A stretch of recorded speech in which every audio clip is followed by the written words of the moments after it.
pada majelis. Semoga Majelis Ta'lim Ar-Royan senantiasa menebarkan ilmu, menjalin persaudaraan di antara kaum muslimin.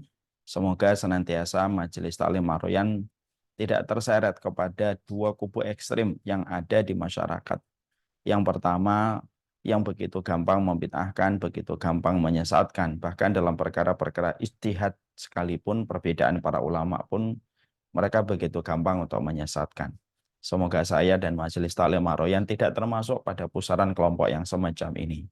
Tapi juga kita tidak ingin juga termasuk pada pusaran ekstrim yang kedua yang begitu gampang mengatakan kalimat Wahabi, begitu gampang mengatakan kalimat Wahabi dalam setiap perkara. Setiap ada orang mengatakan hadis sahih ataupun ketika ada seseorang mengatakan sunnah Rasulullah langsung disikapi dengan kata Wahabi. Semoga kita tidak terseret dengan dua titik ekstrem yang semacam ini. Dan semoga permohonan kita dikabulkan oleh Allah. Mari kita lanjutkan kajian kita. Assalamualaikum warahmatullahi wabarakatuh.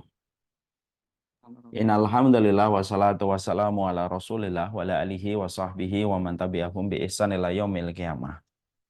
Kepada seluruh penuntut ilmu yang hadir pada kesempatan hari ini, dimanapun kita berada yang telah tersambung dengan Zoom meeting dan telah tersambung secara online. Ini menunjukkan betapa Allah memudahkan kita dan Allah telah memberikan kepada kita sebuah media untuk merajut persaudaraan di antara kita. Kalau Allah sudah memudahkan banyak hal untuk ketaatan kita, maka tidak ada alasan lagi untuk kita mendatangi sebuah ketaatan. Ini juga merupakan bagian dari sebuah kebaikan yang Allah kirimkan kepada kita. Karena pada dasarnya setiap orang, setiap manusia yang Allah inginkan kebaikan, Allah mudahkan jalannya bagi dia untuk mempelajari ilmu. Semoga kita senantiasa mendapatkan kemudahan di dalam kebenaran, mendapatkan kemudahan di dalam kebaikan, dan semoga kita senantiasa mendapatkan kemudahan di dalam kita menjalankan proses istiqomah di dalam kehidupan.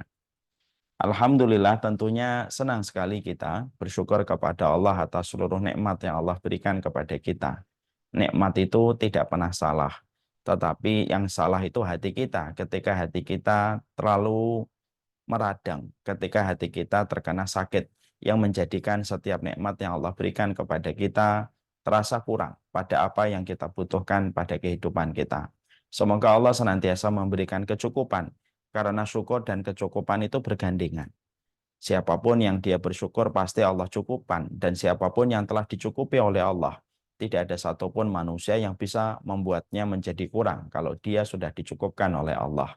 Yang kita kejar bukan kekayaan, yang kita takuti bukan kemiskinan, tetapi yang kita takutkan, yang kita khawatirkan itu adalah ketika tidak ada kecukupan dalam kehidupan kita. Itulah yang kita khawatirkan.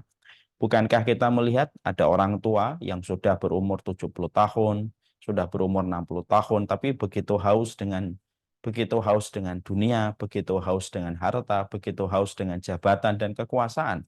Padahal sewajarnya umur 60, umur 70 itu menunjukkan bahwasanya dia harus menghadap ke akhirat. Dan bagaimana fokus kepada urusan-urusan besar di akhirat. Tapi ternyata dia tidak pernah puas dengan apapun yang telah dicapai dalam urusan dunia dan apapun yang telah dicapai dalam urusan materi, hingga jabatan dan kekuasaan. Itu menunjukkan sekali lagi, memberi pelajaran kepada kita, berapa banyak orang yang mereka mendapatkan finansial, mendapatkan harta, tapi belum tentu mendapatkan kecukupan. Kita juga sering mendapati berapa banyak orang yang tampaknya lebih miskin daripada kita, mungkin finansialnya lebih kurang daripada kita, tapi tersenyum bahagia, mampu beramal dengan amalan akhirat, dan tahu prioritas di dalam hidupnya untuk menuju ke akhirat. Ketika dia selalu merasa cukup dengan apa yang telah dia peroleh. Inilah yang kita kejar. Kenapa sih kita bersyukur? Karena syukur itu akan menjadikan kita merasakan kecukupan. Siapapun yang tidak bersyukur tidak akan pernah dicukupkan oleh Allah. Dan siapapun yang tidak pernah dicukupkan oleh Allah, kata Imam Syafi'i, berarti pasti hidupnya tidak akan pernah tenang. Dia akan berada pada kegelisahan, dia akan berada pada keresahan, dan dia akan berada pada kondisi depresi dan frustasi kalau senantiasa merasa kurang pada perjalanan hidupnya. Syukur. Pasti Allah akan berikan kepada kita kecukupan. Semoga Allah memberikan kepada kita kecukupan di balik setiap usaha dan ikhtiar kita untuk selalu bersyukur kepada Allah dalam setiap urusan kehidupan kita. Sebentar.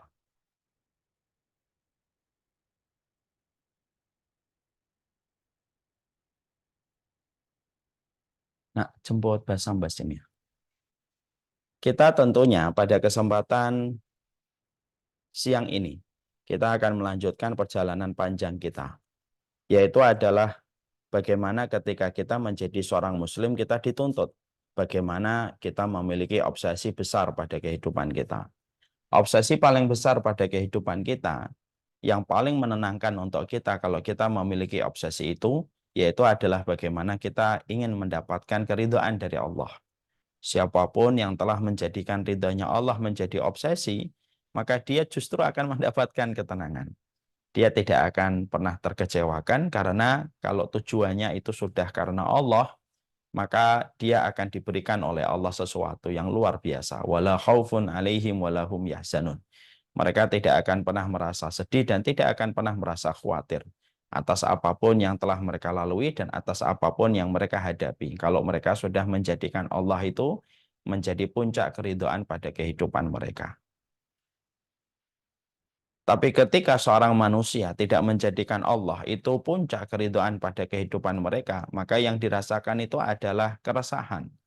Pasti dia akan kebingungan dan dia tidak tahu bagaimana disiplin dan mendisiplinkan kehidupannya. Kalau dia bukan Allah yang menjadi tujuan terbesar pada hidupnya, dia akan terus mencari simpati manusia, dia akan terus mencari respon manusia, dan berbagai macam hal yang tidak bermanfaat pada kehidupan. Kapan?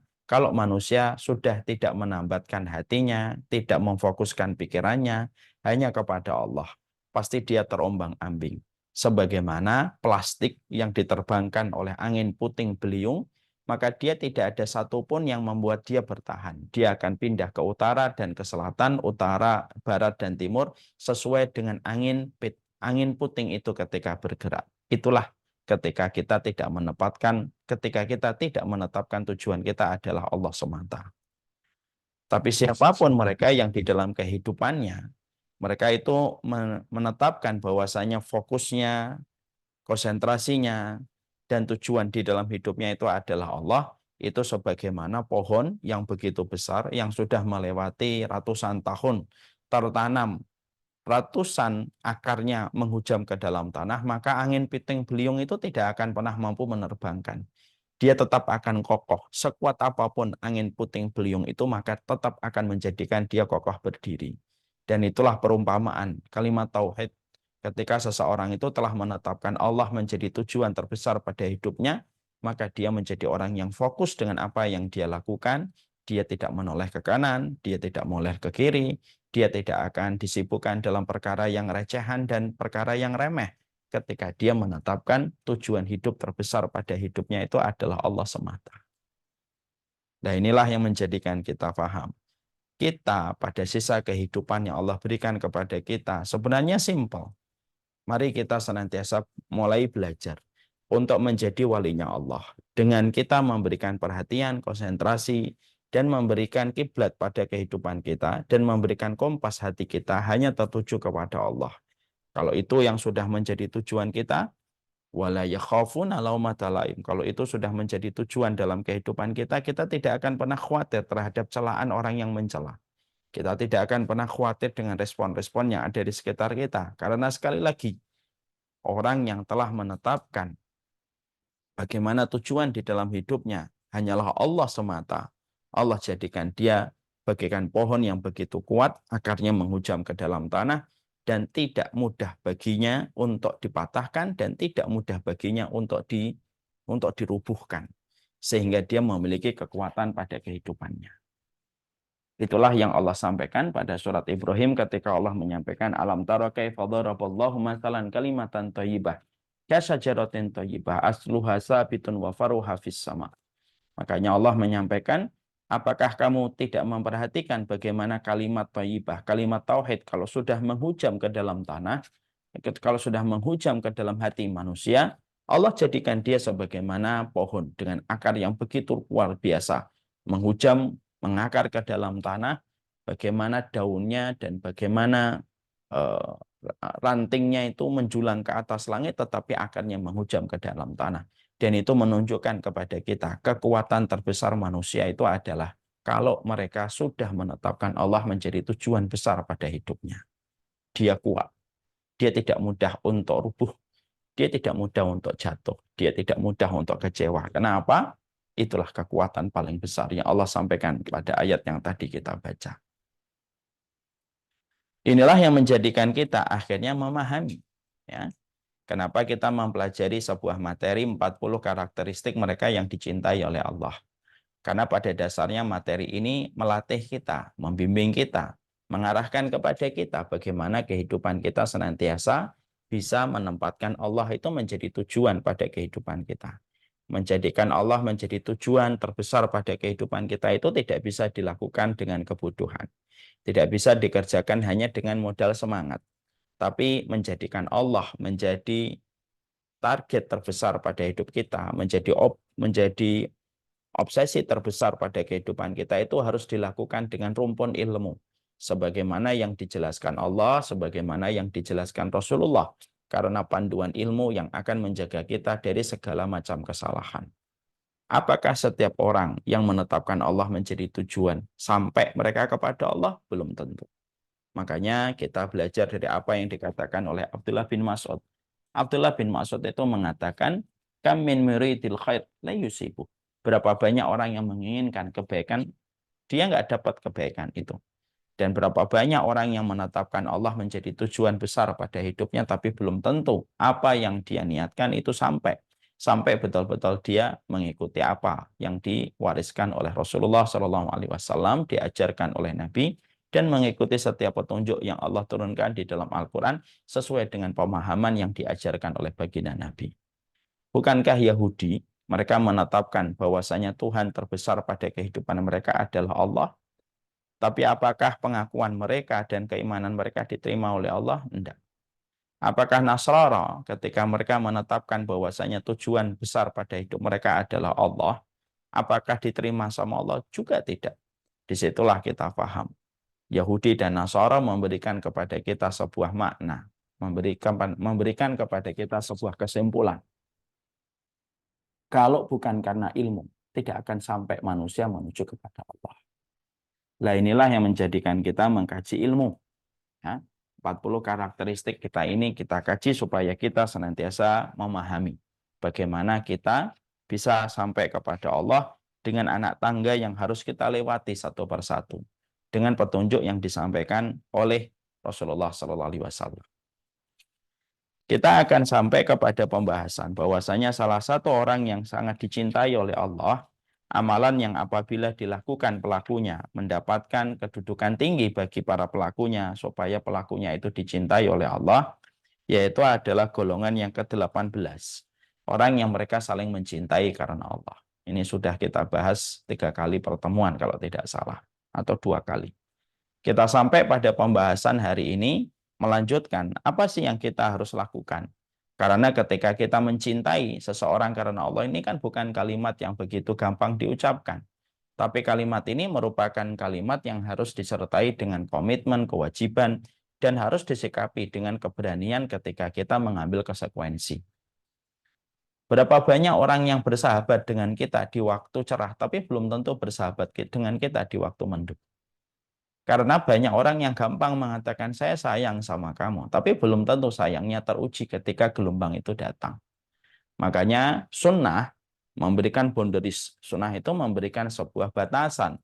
Kalau kamu mencintai, kalau kamu menyayangi seseorang karena Allah, ada komitmen yang harus kamu lakukan, ada kewajiban yang harus kamu kerjakan, dan ada konsekuensi yang harus kamu sikapi dengan berani.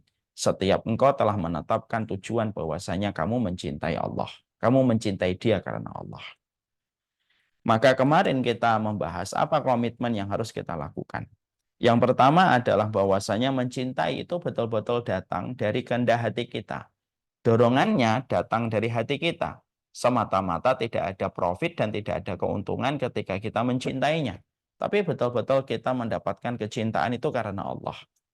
Banyak orang memiliki 1000 alasan untuk mencintai seseorang. Bisa jadi karena ada keuntungan profitnya, bisa jadi karena ada nama dia yang ikut terkenal, atau bisa jadi karena berbagai macam faktor. Makanya Islam itu ketika menggariskan keikhlasan, keikhlasan di dalam kita berinteraksi sosial ketika kita mencintai itu apa? Kalau cintamu, kalau sayangmu, betul-betul dorongannya itu datang dari Allah. Bahwasanya kamu mencintai dia karena Allah, ada kebaikan yang kamu lihat dari dirinya, lalu kamu jatuh hati, kamu luruh cintamu kepada dirinya, maka sesungguhnya ketika yang mendorongmu itu adalah Allah semata, bukan karena profit, bukan karena efek-efek material dan finansial yang kamu peroleh, maka pada dasarnya itu merupakan kewajiban kita yang pertama. Mencintai semata-mata karena Allah. Yang kedua yang sudah kita bahas adalah bagaimana ketika kita saling mencintai, menasihati dengan sabar. Karena sifat kesabaran itu merupakan bagian dari rahmat yang Allah berikan kepada kita. Kita tidak bisa mencintai seseorang yang begitu gampang mencela, begitu gampang menghujat. Terutama ketika dia mendapati orang yang dia katakan dia cintai, tetapi begitu gampang untuk merendahkan. Kalau kita mencintai karena Allah, orang yang beriman ya harus sabar. Jangan gampang mencela, jangan gampang menghujat. Jangan pula gampang untuk menyesatkan. Janganlah kita sebagaimana orang Khawarij. Orang Khawarij itu orang yang begitu tidak paham bagaimana konsekuensi mencintai orang mukmin. Kenapa? Karena setiap mereka berhadapan dengan orang yang tidak sepaham dengan mereka, maka secara otomatis mereka serta-merta menyesatkan orang yang berseberangan dengan pendapat mereka. Nah, tentunya orang yang memahami sunnah adalah orang yang mereka paham.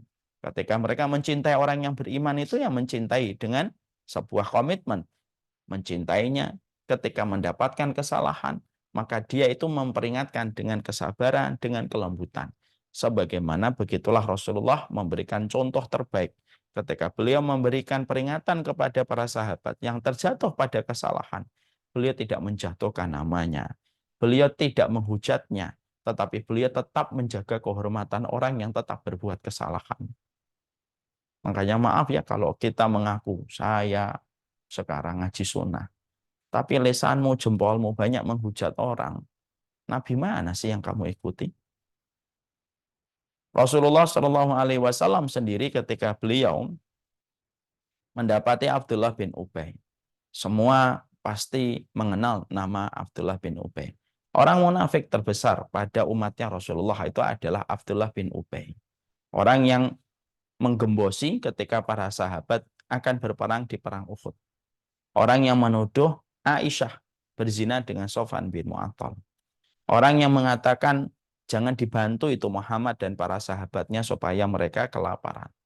Orang yang mengatakan bahwasanya Muhammad dan para sahabatnya itu dalam kehinaan karena mereka merasa merekalah yang paling mulia.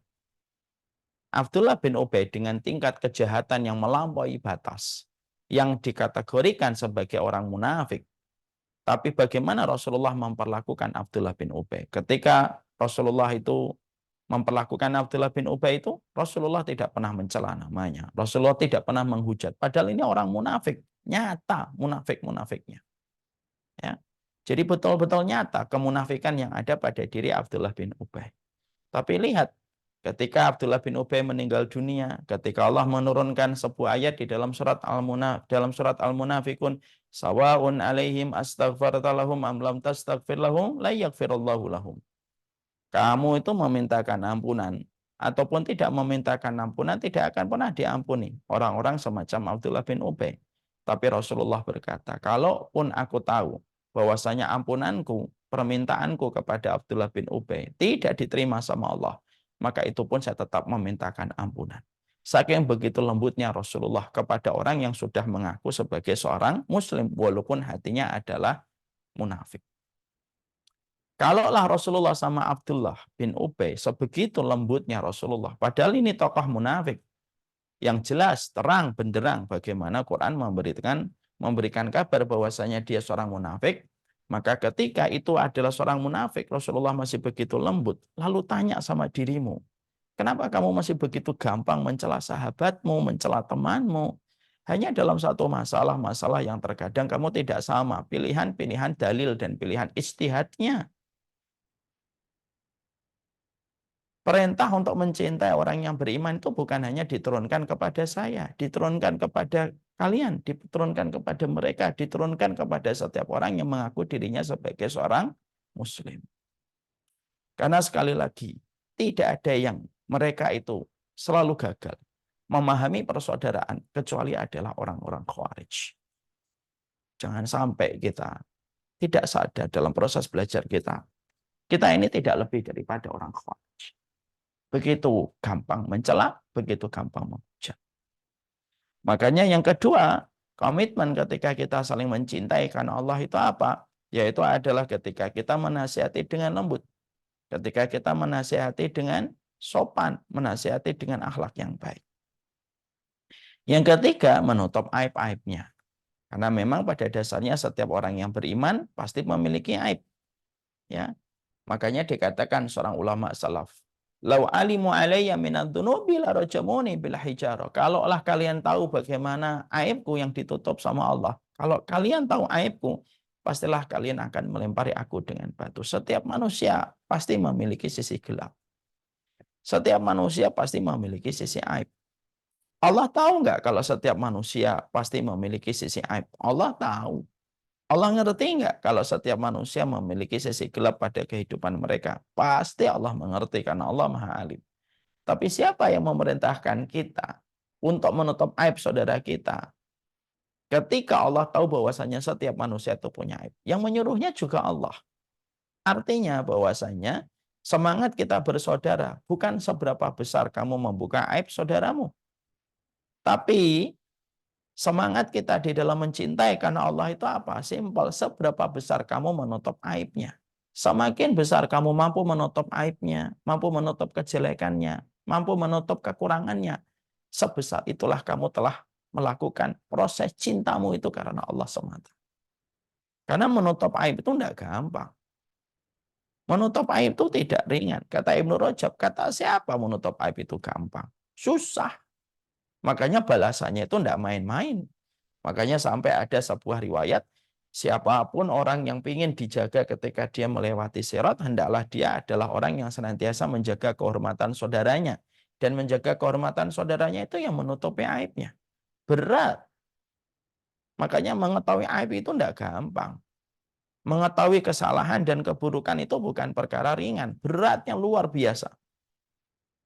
Makanya Imam Nawawi sampai mengatakan mengetahui keburukan orang itu berat. Makanya orang mukmin dulu pada zaman pada zaman salafus salih, pada zaman generasi pertama, mereka itu tidak suka mengetahui aib. Karena mereka tahu konsekuensi apa yang harus mereka lakukan kalau mereka mengetahui aib orang yang mereka kenal. Maka lebih baik mereka tidak tahu. Makanya sikap kita kalau kita realisasikan ilmu ini dalam tingkat aplikasi, dalam kenyataan kita adalah kalau kita betul-betul mencintai karena Allah, bukan masalah berapa besar kamu itu membuka aibnya, tapi seberapa besar kamu menutup aibnya. Makanya saya pernah mengatakan, kepo itu berat. Kepo itu berat. Ya, kepo itu ketika kamu sudah tahu, kamu akan diuji oleh Allah dan dilihat oleh Allah. Ada ibu-ibu, ada penuntut ilmu, tahu keburukan saya, atau tahu kesalahan saya, atau saya tahu kesalahan ibu. Maka semenjak saya tahu aibnya, saya tahu kesalahannya, semenjak saat itu disorot dan dijadikan kita spotlight, dilihat terus oleh Allah dan dilihat terus oleh para malaikat. Menjaga tidak aib yang dia telah ketahui. Dan itu bisa jadi ada orang yang berhasil 5 tahun pertama, belum tentu 10 tahun berikutnya dia selamat. Ada yang selama 10 tahun dia menjaga aib saudaranya, belum tentu 20 tahun berikutnya dia selamat. Kenapa? Setiap dia sudah mengetahui aib, dia akan berada pada sorotan untuk dilihat terus-menerus. Apakah dia membuka aib atau tidak. Sekalinya membuka, dosa. Sekalinya membuka, dia terancam. Aibnya akan dibuka oleh Allah.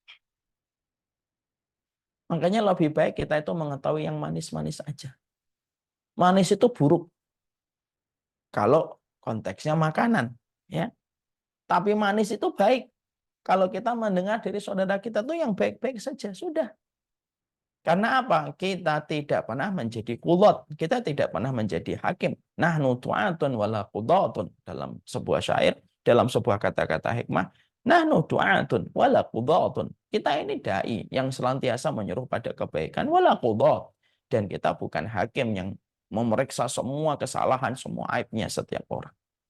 Aibnya itu antara dia dengan Allah. Ya, kewajiban kita adalah menutup aib itu. Kecuali pada perkara-perkara penyimpangan syariat yang terang-terangan diperlihatkan. Ya, maka itulah yang menjadikan kita memahami. Itu poin yang ketiga. Poin yang keempat adalah bagaimana kita berusaha, kita berupaya. Di dalam kehidupan kita berupaya dan kita berusaha. Bagaimana upaya dan usaha kita itu adalah kita ingin bahwasanya kalau kita mencintai harus dideklarasikan. Bukankah semua butuh deklarasi? Kemerdekaan butuh deklarasi. Ucapan cinta butuh dideklarasikan dan diproklamirkan. Bahkan ketika kita menikah pun harus diproklamirkan, kan harus diucapkan dalam bentuk ijab kabul. Sama pula bahwasanya ketika kita betul-betul mencintai karena Allah, maka betul-betul kita harus mendeklarasikan, kita mengucapkan, kita mengabarkan. Bahkan kalau bisa kita berupaya mendatangi orang yang kita cintai dari tempat yang jauh, lalu mendatangi rumahnya, lalu mengetuk pintu rumahnya, lalu mengabarkan bahwasanya kita mencintai dia karena Allah. Itu bukan sesuatu yang sifatnya lebay, tapi itu sifatnya sesuatu yang sangat agung sekali. Makanya Rasulullah SAW dalam hadis riwayat Muslim mengatakan, Ana rojulan zara akhan lahu fi qaryatin ukhra fa arsadahu lahu ala madrajatihi malakan falama ata alaihi. Ada seorang laki-laki yang menjadi saudaranya, lalu Allah mengutus malaikat untuk mengawasi setiap langkah kakinya. Ya, maka malaikat itu bertanya kepadanya, kemana kamu? Aku akan pergi menemui saudaraku di kampung ini. Apa yang malaikat itu lalu berkata, apakah kamu mendapatkan satu nikmat darinya? Lalu orang itu berkata, tidak. Artinya, apakah kamu dapat keuntungan profit? Kamu dapat keuntungan duniawi ketika berteman dari dia? Enggak, saya enggak punya keuntungan duniawi dari dia. Kata orang itu. Lalu apa yang menjadikan kamu lalu akhirnya bersusah payah mendatangi kampungnya untuk mengabarkan bahwasanya kamu mencintainya? Maka dia berkata, saya mencintainya karena Allah. Barulah pada saat itu malaikat berkata, sesungguhnya aku adalah malaikat yang diutus kepadamu. Allah mengutusku secara khusus mengawasi setiap langkah kakimu. Maka sesungguhnya Allah telah mencintaimu. Allah jatuh cinta sama kamu. Sebagaimana kamu telah jatuh cinta kepada saudara yang kamu datangi dan tidak ada yang mendorongmu untuk mendatangi saudaramu kecuali semata-mata karena Allah. Ya. Jadi ini menunjukkan bahwasanya cinta itu butuh effort. Ya. Jangan kita menganggap alah lebay lah pergi ke saudaranya sayang. Enggak lah. Kalau ada di antara kita ada yang tinggal di Bekasi, ada yang tinggal di Bintaro, lalu kita betul-betul mendapati teman kita ini baik, datanglah ke Bekasi, ketuk pintu rumahnya, katakan kepadanya saya mencintai karena Allah. Yang mendengarnya itu jangan ketawa. Yang mendengarnya itu jangan menganggap kamu ini apa sih? Hidup lagi capek-capeknya malah melihat dan mendengar orang semacam ini. Jangan gitu. Tapi itu merupakan bagian dari sebuah kebaikan yang Allah kirimkan kepada dirimu. Mencintai karena Allah. Makanya akhirnya dikabarkan kepadanya. Dan sesungguhnya perkataan manusia ketika dia mengatakan kepada saudaranya, saya mencintai antum karena Allah. Itu perkataan yang langsung mendapatkan respon dari Allah. Allah pun jatuh cinta kepada dirimu sebagaimana dirimu telah mencintai saudaramu karena Allah. Coba. Langsung direspon sama Allah. Coba di antara seluruh yang hadir pada kesempatan hari ini. Di majelis taklim Ar-Royan. Berapa di antara kalian itu yang sudah mengatakan kalimat itu? Betul-betul tulus. Ya, karena pada waktu ketika Allah mengutus malaikat fa'arsadahullahu fi madrajatihi, ketika Allah mengutus malaikat untuk mengawasi setiap langkah kakinya orang itu, malaikat kan nanya, kenapa sih kamu mencintai dia? Kamu dapat untung, kamu dapat free, kamu dapat fee, kamu dapat profit. Ya, ketika kamu mencintai dia, enggak, saya nggak dapat apapun ketika mencintai dia. Saya mencintai dia karena semata-mata karena Allah. Sayang saya dia karena Allah. Maka itu langsung mendapatkan kabar gembira dari Allah bahwasanya Allah pun jatuh cinta kepada setiap hamba yang melakukan perbuatan itu. Ya. Jangan kita lalu menutupi dengan sebuah perkataan, alah dia juga tahu kok saya mencintainya. Jangan dipendam.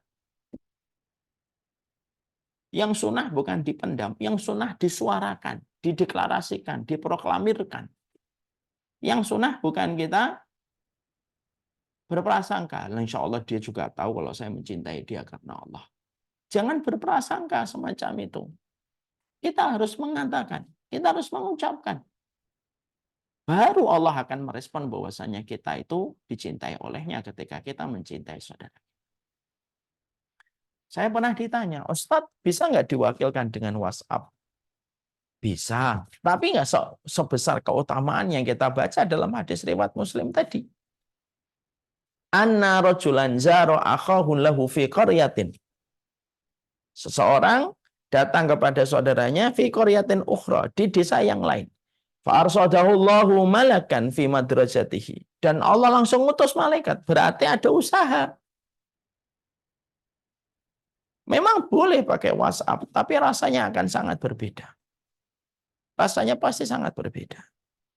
Dan pahalanya terus terang juga pasti akan berbeda. Kenapa? Karena segala sesuatu sebesar ujian yang kita lakukan dalam ketaatan, sebesar itu pula kita akan mendapatkan tambahan pahala. Ya? Maka katakan, kabarkan kepadanya. Kalau kita mencintai dia karena Allah. Tapi maaf ya, saya harus menyampaikan. Tidak boleh kepada lawan jenis. Tapi kalau kita betul-betul mencintai dia karena Allah, misalkan ada guru kita yang hanif, baik gitu. Dan betul-betul kita mencintai guru itu karena Allah, tapi beda lawan jenis, tidak usah dikatakan. Cukup didoakan dalam kebaikan. Tapi dalam perkara-perkara yang lainnya, jangan sampai ada perasaan yang timbul. Karena apa? Kalau ada lawan jenis, sudah saling mengagumi, lalu ada sebuah pembenaran dengan mengatakan, saya mencintai dia karena Allah, yang kita khawatirkan, setan akan masuk, memanfaatkan celah ini untuk menebarkan fitnah pada hati kedua orang itu. Sudah, ini hanya untuk sesama jenis. Tapi saya lihat dia itu orang baik, Ustaz. Ya sudah, sudah. Kalau kita sudah lawan jenis, hati-hati. Takutlah kamu kepada fitnah. Karena fitnah itu bisa datang kapan saja. Dan merusak apapun ketenangan yang sudah kamu peroleh kalau kamu tidak waspada dengan fitnah. Sudah didoakan saja. Semoga Allah memberkahi. Semoga Allah memuliakan dia karena kebaikan dia. Tapi hati-hati. Ya, sekali lagi. Tidak ada saling sayang di antara dua lawan jenis. Makanya kalau ada, maaf ya, kalau ada sebuah fenomena di masyarakat, bisakah antara laki-laki dan perempuan bersahabat tanpa ada perasaan cinta itu? Saya jawab, sebenarnya enggak usah. Enggak ada persahabatan kecuali persahabatan itu antara suami istri. Ya.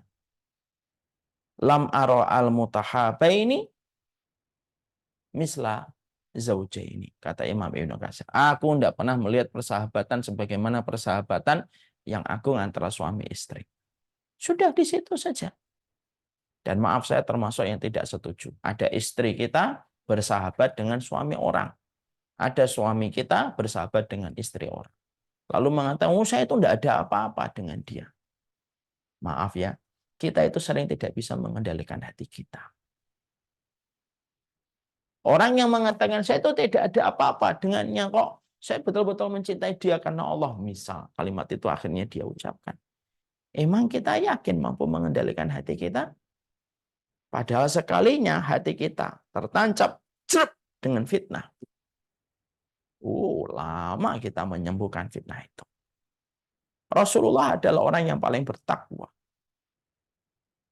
Rasulullah itu orang yang paling mampu menjaga nafsu. Wa ana amlakukum liirbi. Saya orang yang paling mampu mengendalikan nafsu. Tapi pernah Rasulullah bersahabat dengan perempuan? Nggak ada. Jangan pernah ada persahabatan. Ya.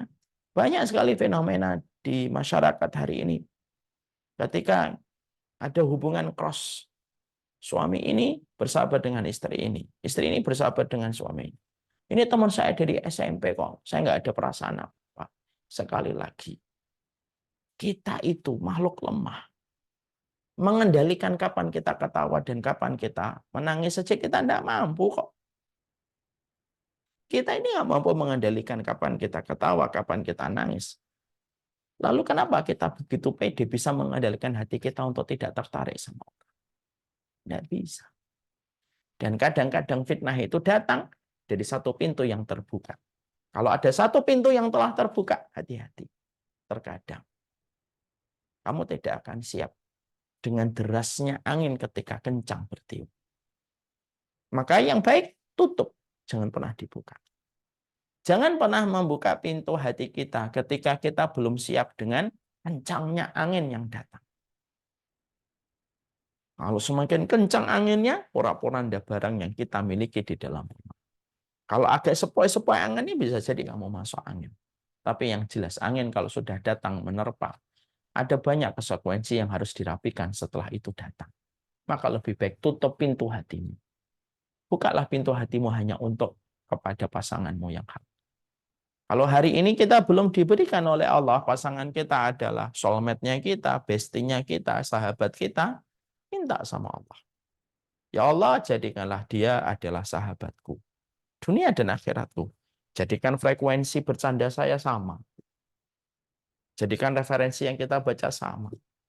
Jadikan omongan-omongan serius dan omongan receh pun kita sama. Karena itu salah satu kenikmatan dalam kehidupan berkeluarga. Mendapatkan suami, mendapatkan istri adalah takdir.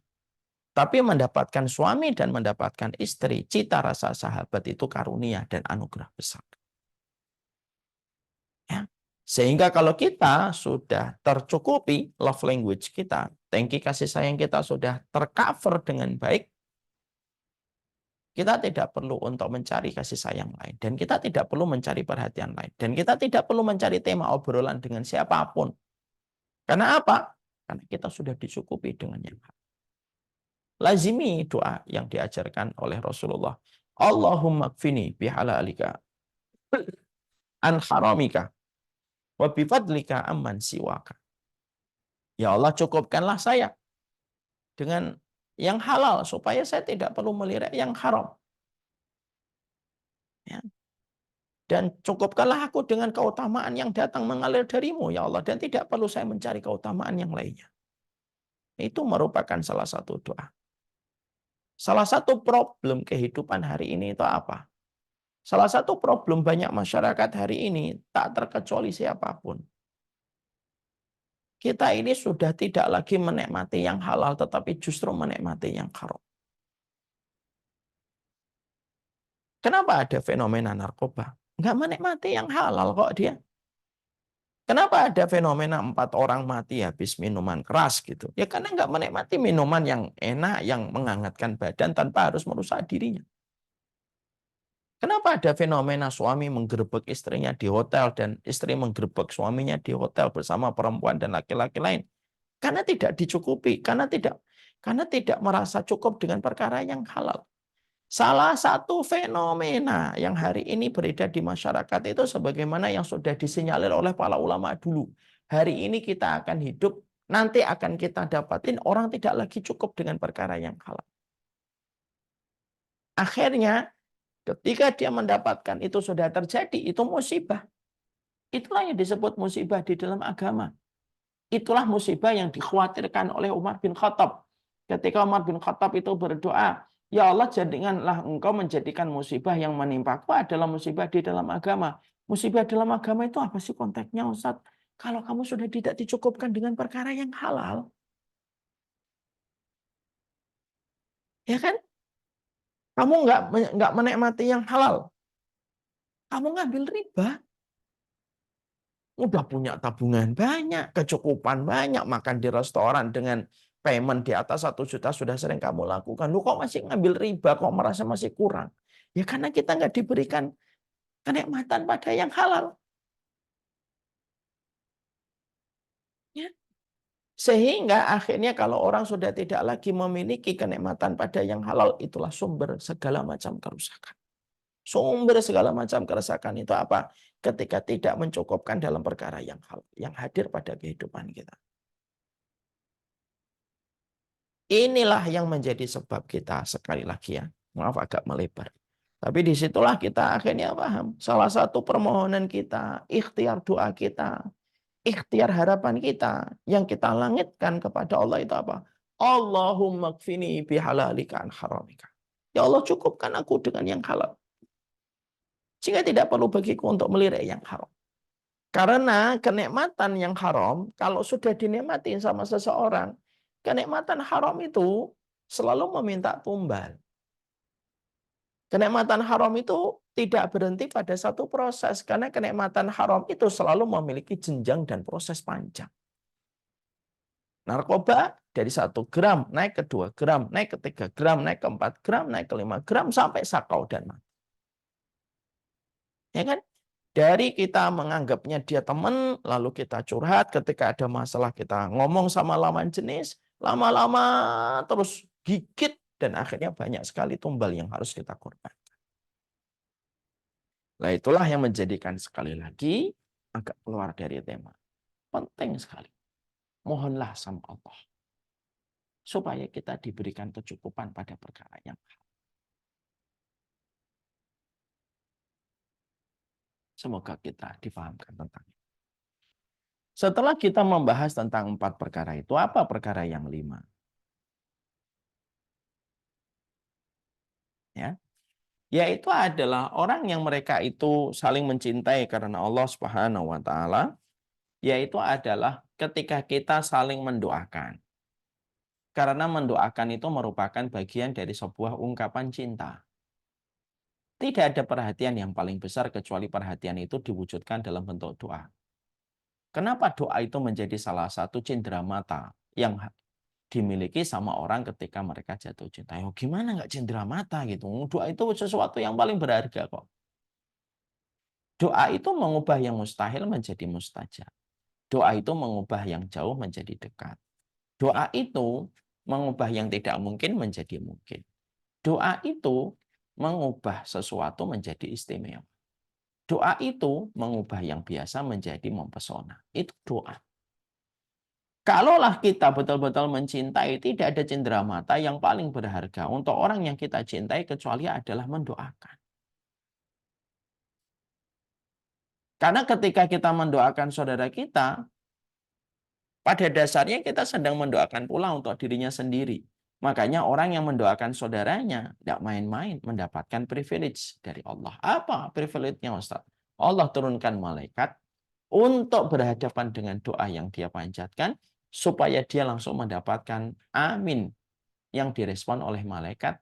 Dan ketika engkau sudah diaminkan oleh para malaikat, emang kamu ragu kesolihan para malaikat? Karena yang mengaminkan makhluk yang solih, maka kemungkinan mustajab itu menjadi sangat besar. Makanya akhirnya kita mendapati dan kita menjumpai.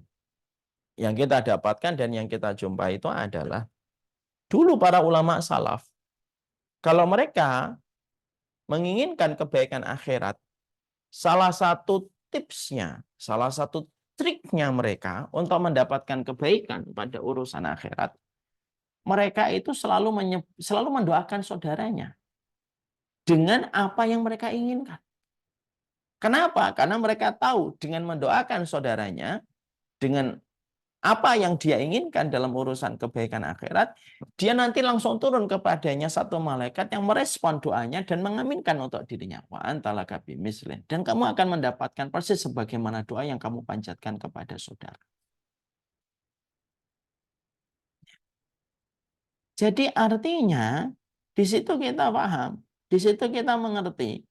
Kalau dalam konteks realisasi, prakteknya adalah, dulu kalau misalkan ada para ulama gitu ya, kalau ada para ulama, kalau mereka menginginkan anak gitu, yang mereka lakukan itu mendoakan, ya Allah semoga fulan dapat keturunan, semoga fulan dapat keturunan, semoga fulan dapat keturunan. Mereka banyak mendoakan saudaranya. Kenapa mereka begitu semangat mendoakan saudaranya? Karena mereka tahu keistimewaan yang Allah berikan kepadanya. Allah akan mengaminkan doa itu juga untuknya. Kalau mereka ingin membayar hutang, mereka kadang doakan, ya Allah semoga fulan dibayarkan hutangnya sama Allah, semoga fulan dibayarkan hutangnya sama Allah, semoga mereka dibayarkan hutangnya sama Allah. Karena mereka tahu nanti malaikat mendoakan itu untuk dirinya, dan didoakan malaikat itu priceless, itu harganya mahal sekali. Ketika kita ingin bahwasanya suami kita sebagaimana sahabat, dia mendoakan, ya Allah semoga fulanah ini sahabat saya, nanti suaminya dan dirinya kayak sahabat, semoga dirinya dan kayak fulanah dan fulanah ini kayak sahabat. Karena dia tahu nanti malaikat akan mendoakan kamu dan suamimu insya Allah juga menjadi sahabat. Dan itulah yang akhirnya akan menjadikan setiap orang yang beriman itu, mereka itu apa? Mereka itu sensitif, empatinya besar. Dan tidak ada bentuk empati yang paling baik kecuali adalah empati ketika kita mendoakan. Makanya sampai Yahya bin Mu'ad itu mengatakan, sesungguhnya sejelek-jelek manusia, sejelek-jelek teman, adalah teman yang jarang mendoakan. Sampai temannya dan sahabatnya itu berkata, tolong doakan saya ya, jangan lupakan saya dalam doa. Ya, ya, jadi tidaklah ucapan itu keluar karena sahabatnya itu tahu ini temannya itu jarang mendoakan dirinya. Itu sejelek-jelek teman, kata Yahya bin Ma'ad. Makanya inilah yang menjadikan kita akhirnya meminta supaya kita itu selalu berdoa. Mendoakan. Ini merupakan sebuah empati yang dibangun dalam kerangka bangunan besar. Dalam bangunan besar bernama iman. Bangunan besar itu memiliki bilik-bilik dan memiliki lorong-lorong. Salah satu bilik keimanan itu yang mendoakan saudara kita. Doakan saudaramu masuk surga. Kamu diaminkan malaikat masuk surga. Doakan saudaramu yang kamu cintai semoga diberikan istiqamah dan diberikan husnul khatimah. Kamu pun akan didoakan malaikat semoga husnul khatimah. Doakan saudaramu supaya mendapatkan rumah tanpa pinjaman riba. Dan semoga rumahnya di dekat masjid. Kamu pun akan didoakan malaikat pun sama itu. Doakan saudaramu untuk umrah. Kamu akan umrah. Doakan saudaramu haji furoda atau haji plus. Kamu akan diaminkan dan kamu juga akan diberangkatkan. Sama sebagaimana permintaan dan doamu kepada saudara. Ya. Makanya inilah yang menjadikan kita akhirnya memahami perkataan dari Rasulullah SAW ketika menyampaikan tidaklah seseorang yang mendoakan saudaranya kecuali para malaikat itu akan datang dan mengaminkan doa itu untuk dirinya. Sebagai bentuk bahwasanya itu merupakan sebuah konsekuensi logis dan basic kalau kita mencintai itu kita mendoakan. Dan ternyata mendoakan saudara itu ketika nilainya besar itu juga nggak gampang. Apa masalah ketika kita terkadang jarang mendoakan saudara kita? Satu, setan sering membuat kita lupa. Wa man sanihi la syaitan. Tidak ada yang menjadikan kita lupa terhadap amal yang sebenarnya ringan kita kerjakan, tapi tidak kita kerjakan disebabkan karena lupa. Itu biasanya setan yang menjadikan lupa. Yang kedua, terkadang kita itu memikirkan hajat kita terus, tapi lupa bahwasanya hajat kita itu akan memperoleh keistimewaan ketika kita mendoakan saudara kita. Karena kita masih berpikir egosentris, nah akhirnya kita mendoakan diri kita sendiri lalu selesai. Lalu kita lupa teman-teman kita. Makanya tidak main-main ketika Rasulullah itu mengatakan tanda keimanan itu mencintai saudaranya. Karena ternyata tidak ringan. Kalau hanya bermujamalah, berbasi-basi banyak. Semoga kamu dicintai oleh Allah. Semoga kamu disayang oleh Allah. Berbasa-basi banyak. Tapi yang betul-betul serius dengan kalimat itu dan betul-betul kalimat itu diucapkan lalu dibawa ke rumah, dibawa ketika malam, dibawa ketika tahajud, dibawa ketika dia dalam kondisi sedang sujud, dibawa kalimat itu ketika dia sedang tawaf, itu tidak ringan. Setiap amalan yang besar, nilainya dan pahalanya. Salah satunya mendoakan saudara kita. Itu biasanya konsekuensinya itu juga sangatlah berat. Dan akhirnya apa? Itulah yang menjadikan manusia terkadang gampang mengucapkan kalimat mencintaimu karena Allah.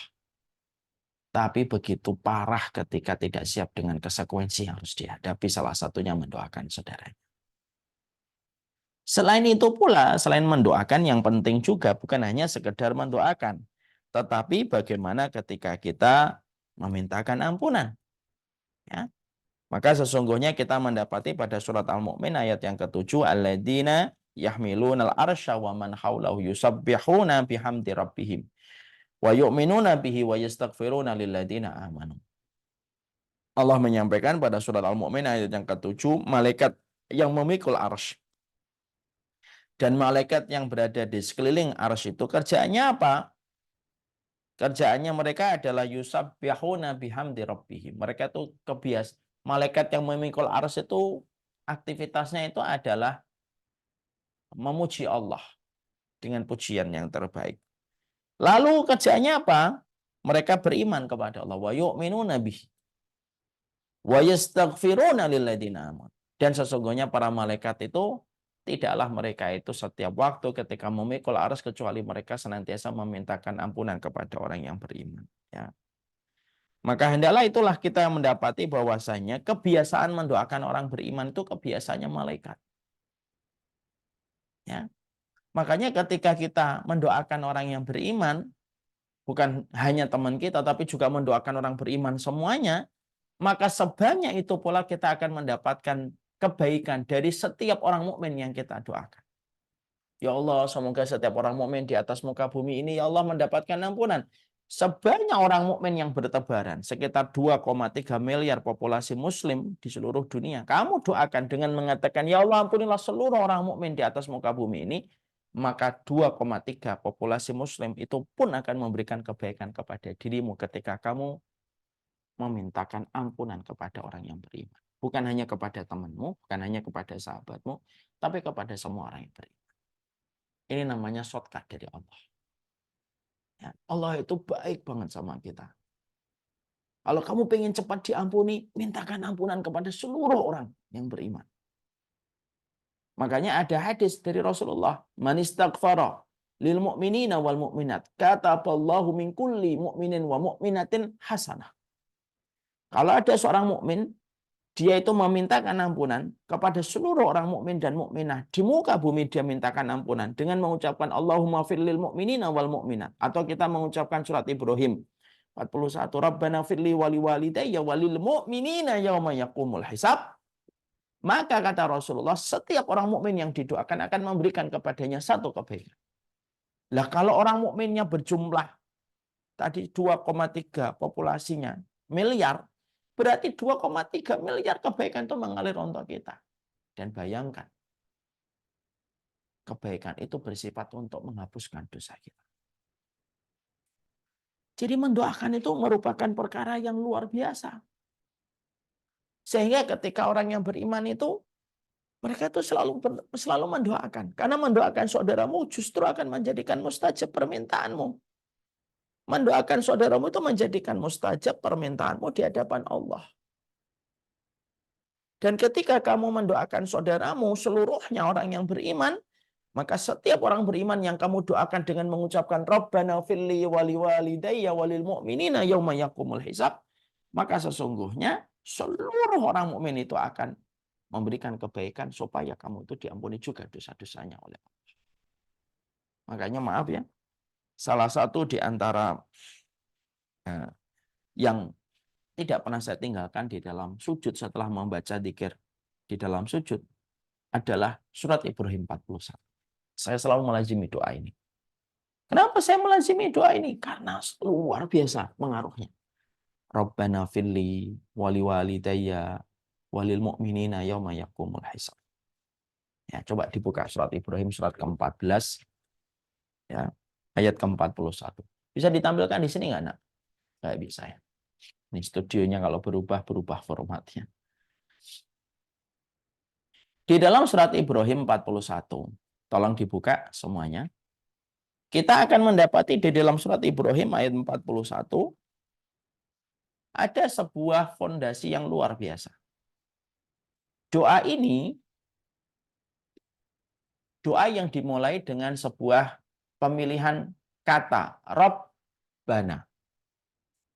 Ibu dan Bapak tahu, kalau ada kata Rabbana, berarti menunjukkan bahwasanya yang berdoa dengan zat yang dimintain doa itu dekat.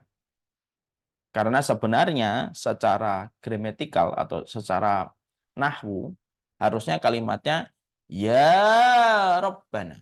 Kalimatnya itu wahai Rabb kami. Tapi ya-nya dihilangkan. Ya itu harfun nida, huruf panggilan. Kenapa dihilangkan di dalam Al-Quran? Untuk menunjukkan lil qurbah atau lil qorib. Menunjukkan kedekatan antara yang berdoa dengan Allah. Ya-nya dihilangkan. Rabbana. Rabb kami. Ya, makanya sampai saya menyusun sebuah kitab dan buku A Letter to Allah. Memahami doa 40 Rabbana di dalam Al-Quran. Itu Masya Allah itu salah satu di antara hal yang selama ini sering tidak kita paham. Maka pada surat Ibrahim ayat ke-14 dimulai dengan Rabbana firli. Ya Allah ampunilah saya. Kenapa? Di sini ada 3 permintaan ampunan. Untuk saya ampuni, untuk orang tua saya, dan untuk orang yang beriman. Kenapa dimulai untuk diri kita dulu? Karena kita tidak mungkin mustajab doanya untuk orang tua. Dan tidak mungkin mustajab doanya untuk orang beriman kalau kita sendiri saja belum diampuni oleh Allah. Makanya pemilihan kalimatnya oleh Nabi Ibrahim sebagai kekasih Allah itu luar biasa. Tepat sesuai target. Rabbana firli, ampuni saya dulu ya Allah. Baru setelah itu wali walidayya, yaitu setelah itu baru wali walidayya dan kepada orang tuaku. Ini juga merupakan syarat dengan makna, syarat dengan hikmah. Hikmahnya apa sih? Kalau kamu jadi anak, banyaklah kamu bertobat dari dosamu supaya doamu nyampe kepada orang tua. Makanya disebutkan wali walidayya setelah kata Rabbana firli. Jadi kalau ada anak ditinggalkan bapak dan ibunya, tapi masih banyak bermaksiat kepada Allah dan jarang meminta ampunan kepada Allah, anak ini durhaka. Kenapa? Durhakanya tidak lagi membentak. Durhakanya tidak lagi menampik. Durhakanya tidak lagi menghujat dan menghardik orang tuanya. Durhakanya anak ketika orang tuanya sudah meninggal dunia itu apa? Yaitu ketika anak tidak mensolihkan dirinya setelah orang tuanya wafat. Akhirnya dosanya mempengaruhi doanya. Makanya surat Ibrahim 41 dimulai dengan sebuah permintaan yang dipilih oleh Nabi Ibrahim ketika Nabi Ibrahim itu paling tahu tentang dirinya dan paling tahu tentang Rabb-nya. Rabbana firli, ampuni saya ya Allah. Lalu ampuni orang tua saya. Setelah engkau mengampuni saya, doa saya insya Allah lebih mustajab. Kenapa? Yang menghalangi doa itu dosa. Ketika yang menghalangi doa itu adalah dosa, maka sesungguhnya kita meminta ampunan. Ketika kita meminta ampunan, maka menghilangkan sebagian dosa kita. Melejitkan doa kita. Siapa yang pertama kali kita doakan? Orang tua dulu. Rabbana firli wali walidayya. Di situ juga memberi kepada kita syarat hikmah. Tidak ada orang di atas muka bumi ini yang paling layak didoakan kecuali orang tua. Kalau dia seorang laki-laki. Sudah menikah ataupun sebelum menikah. Kalau perempuan, ketika dia belum menikah, maka yang paling didoakan dan diprioritaskan adalah orang tuanya. Tapi kalau dia sudah menikah, maka yang paling layak didoakan adalah orang tuanya. Yang didoakan adalah suaminya. Setelah mendoakan orang tua, maka kalimat setelahnya itu apa? Walil mu'minin. Kalimat setelahnya itu seluruh orang yang beriman. Jadi seluruh orang yang beriman. Sehingga akhirnya disitulah kita mendapati dan kita menjumpai Rabbana firli wali walidayya walil mu'minin. Dan ketika engkau mendoakan orang yang beriman, maka sebanyak orang beriman yang hari ini hidup di dunia, sebanyak itu pula kamu akan diberikan ampunan oleh Allah dan diberikan kebaikan dari setiap orang mukmin yang kamu doakan. Allah itu paling senang kalau makhluknya diberikan kebaikan sama makhluk lain yang Allah juga ciptakan. Itu sifatnya Allah yang sempurna. Allah itu paling tidak senang kalau ada makhluknya yang Allah ciptakan, Tapi kita justru mendolimi makhluk yang Allah ciptakan. Jadi pada dasarnya kalau kamu sedang mendoakan orang yang beriman, itu kamu sedang berbuat baik kepada penciptanya. Siapa? Allah. Makanya ketika manusia itu terkena egosentris, hanya berdoa untuk dirinya, tapi tidak berdoa kepada orang-orang yang beriman. Orang semacam ini sulit mendapatkan rahmat ketika dia tidak pernah berbuat baik kepada makhluk-makhluk yang Allah ciptakan. Karena pada dasarnya setiap syariat yang Allah terapkan pada kehidupan kita, itu pada dasarnya menyuruh kita berbuat baik kepada setiap makhluk-makhluk yang Allah ciptakan. Ya? Kenapa kita disuruh senyum? Supaya kamu berbuat baik kepada makhluk yang Allah ciptakan ketika kamu memberikan senyuman kepadanya. Kenapa zakat, infak, sedekah? Karena kamu berbuat baik kepada makhluk-makhluk yang Allah yang lain. Sebagaimana kamu juga makhluknya Allah. Dan itulah yang menjadikan kita paham. Bahwasanya mendoakan, terutama mendoakan saudara kita itu bukan perkara biasa, tapi itu perkara besar. Ya kan? Ini hadisnya lewat Bukhari, man istaghfara lil mu'minina wal mu'minat kataballahu bikulli mu'minin wa mu'minatin hasanah. Ya. Maka kata Rasulullah dalam riwayat Bukhari dari Ubadah bin Samit radhiyallahu anhu, Rasulullah itu mengatakan siapapun orang mukmin yang mendoakan orang mukmin yang begitu banyak, mendoakan orang mukminah yang begitu banyak, Allah menetapkan setiap orang mukmin yang dia doakan ketika dia menggunakan bentuk kata ganti lil mu'minina wal mu'minat itu kan sudah mencakup semua. Tidak perlu disebutkan semua nama muslim di seluruh dunia. Cukup menggunakan kata ganti lil mu'minina wal mu'minat. Sudah cukup. Bagaimana kita akan mendapatkan kebaikan setiap orang yang kita mintakan ampunan. Ya. Makanya kita mendapati bahwasanya itu merupakan shortcut yang luar biasa yang datang dari Allah. Datang pula dari Rasulullah. Coba Pak, pernah nggak membayangkan mendapatkan kebaikan dari 2,3 populasi muslim di seluruh dunia? Coba saya cek dulu di Google. Takutnya saya salah.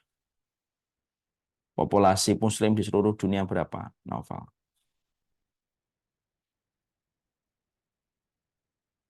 Ya, mati.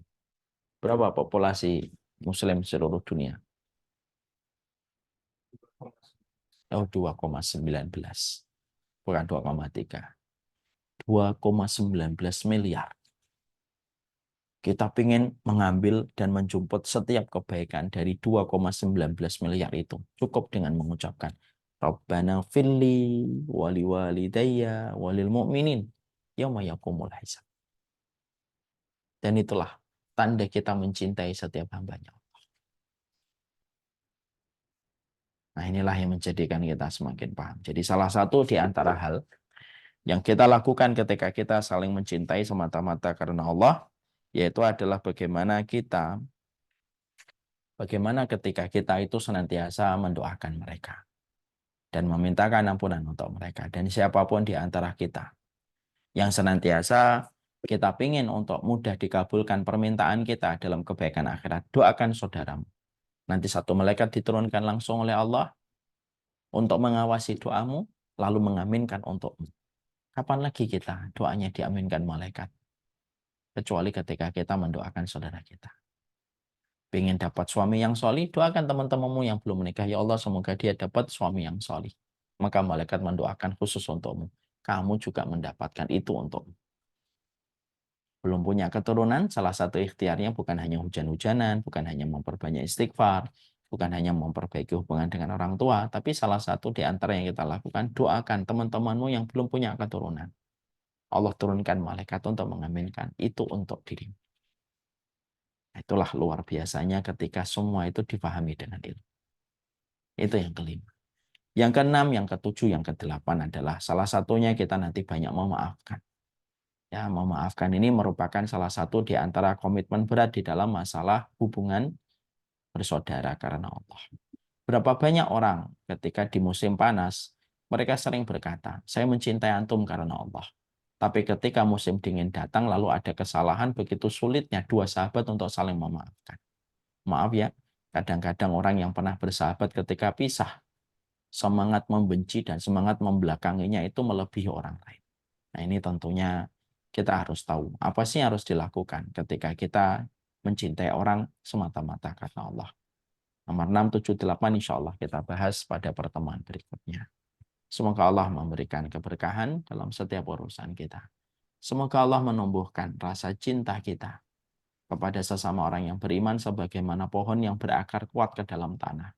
Cinta kita semata-mata karena Allah, bukan karena pansos, bukan karena fee, bukan karena profit, tapi semata-mata ditujukan semata Allah. Dan semoga kita senantiasa mendoakan, senantiasa memintakan ampunan, sebagaimana kita pun ingin dimintain ampunan oleh Allah. Saya tutup dengan kisah nyata. Saya pernah mendapati salah satu teman saya yang sudah saya anggap jadi saudara saya. Dulu ketika kami masih kuliah, pada satu malam beliau tidur di tempat saya, di kamar saya. Pada saat itu beliau bangun lebih dulu untuk melaksanakan sholat malam. Sebenarnya pada saat itu saya sudah mulai bangun. Tapi entah kenapa saya tidak ingin langsung bangun. Saya ingin melihat beliau sholat gitu. Ya. Tapi Masya Allah ya, ketika beliau sedang berdoa, salah satu yang dia doakan adalah nama saya. Rasanya itu nangis saya. Masya Allah ya, didoakan seorang manusia. Di dalam kamar, tengah malam ketika sholat tahajud itu rasanya Masya Allah gitu. Dengan lirih dia berdoa tetapi suaranya nyampe. Gimana membayangkan kalau kita didoakan oleh malaikat? Pasti lebih dahsyat daripada didoakan manusia. Karena malaikat tidak pernah berbuat maksiat. Wassalamualaikum warahmatullahi wabarakatuh. Ini yang dapat saya sampaikan. Saya serahkan kembali kepada Umufinya.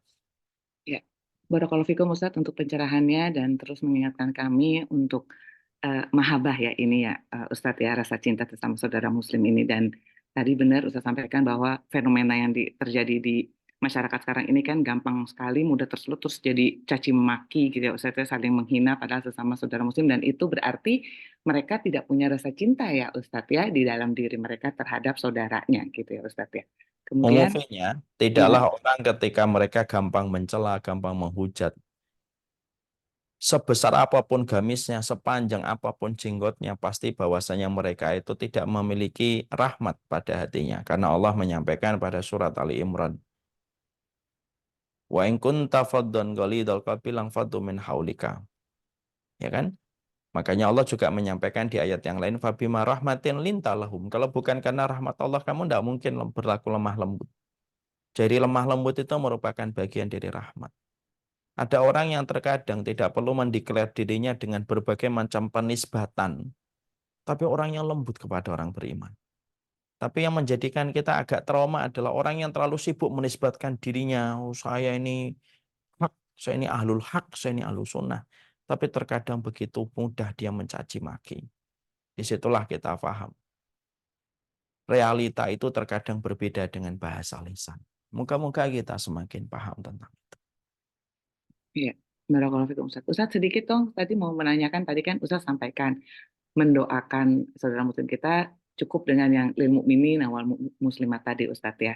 Nah, tadi kan Ustaz juga mencontohkan satu kisah bahwa sahabatnya Ustaz yang saat menginap itu terus mendoakan eh, Ustaz dengan menyebut nama Ustaz gitu ya. Nah, Ustadz kadang-kadang kita saling mencintai ini, ya kita paham mencintainya sesama jenis ya. Ustadz. Kadang-kadang kan nggak semua ya, ada yang tertentu-tertentu aja nih yang kita sayang karena Allah, yang kita cintainya karena Allah, gitu Ustadz. Dan itu misalnya kalau di dalam berdoa tadi kita menyebut yang secara umum yang lil mu'min muslimat itu mungkin yang kita juga tahu orangnya tapi kita biasa-biasa aja sayangnya. Tapi kalau untuk yang emang benar kita sebut tuh kayak tadi temennya Ustadz menyebut namanya, itu gimana sih Ustadz? Apakah nggak perlu juga atau gimana sih? Enggak, dua-duanya benar, Karena Hmm, pada dasarnya dua-duanya perintah. Pada hmm, dua-duanya itu sebuah perintah. Bahwasanya kita mendoakan saudara kita, khususnya kepada orang yang kita cintai namanya. Dia mendapatkan prioritas ibaratnya ring satu. Dia mendapatkan layar satu hmm, di dalam samudera hati kita. hmm, Nah, orang-orang yang mereka itu berada pada layar satu atau ring satu di dalam dasar hati kita, maka mereka boleh disebutkan namanya secara khusus. Adapun saudara-saudara orang mukmin secara umum yang mereka mungkin menempati ring 2, ring 3 pada dasar hati kita, ya kita sebutkan secara umum. Insya Allah itu dua-duanya benar. Dua-duanya tidak perlu dibenturkan karena dua-duanya itu merupakan metode-metode yang benar di antara posisi mereka masing-masing. Kan kita tidak bisa menyamakan setiap orang untuk kita cintai semuanya kan? Betul. Bisa atau tidak umuminya? Enggak, Tidak. enggak. Mm-mm. Hatta Rasulullah ketika beliau memiliki banyak istri, siapa wanita yang paling dicintai oleh Rasulullah? Ibunda Aisyah. Cintanya beliau kepada Ibunda Aisyah lebih besar daripada istri-istri yang lain. Tapi Nabi tidak pernah zalim dan Nabi tidak pernah sama sekali melukai hati istri-istri yang lainnya. Makanya sampai Rasulullah kan berdoa di dalam satu riwayat, Allahumma la talumuni fima tamliku wala amliku. Ya Allah, jangan engkau cela saya atas apa yang tidak aku kuasai, di mana perkara itu hanya engkau yang kuasai. Apa itu rasa cintanya beliau? Ya. Artinya setiap orang itu tidak mungkin kita cintai satu persatu. Semua teman saya banyak, Om. Contoh nggak usah teman lah. Semua jamaah pengajian saya itu mungkin ribuan kali. Kalau di total ini ribuan, ratusan ribu. Tapi apakah setiap orang itu yang ngaji sama saya kenal namanya? Belum tentu. Mm-mm. Apakah saya akhirnya seneng gitu kalau ketemu tuh udah seneng gitu. Ngobrol tuh seakan waktu tidak ada habisnya gitu. Tidak semuanya.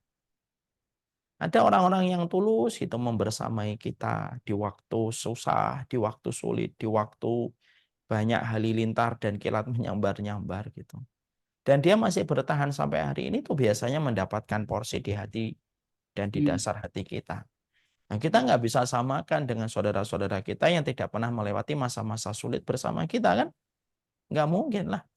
Orang yang memahami umufinya ketika dulu belum ngaji, dan dia tetap bertahan, sabar, baik, menemani, dan membackup setiap apapun yang terjadi gitu. Kan tidak sama dengan orang yang kenal dengan Umu ketika Umu sudah dalam kondisi hari ini. Sama atau tidak sama? Ya, Ya beda. enggak sama. Mm. Oh, Allah aja bedakan kok. Allah aja membedakan. Orang yang infak dan sedekah sebelum Fathu Mekah dan orang yang infak dan sedekah setelah Fathu Mekah. Kenapa kok dibedakan? Karena sebelum Fathu Mekah itu kondisinya susah. Tapi Mm. setelah Fathu Mekah itu kondisinya gampang. Allah tidak pernah menyamakan itu yang Allah terangkan dalam surat Al-Fatih. Itu Allah aja nggak samakan kok. Sama.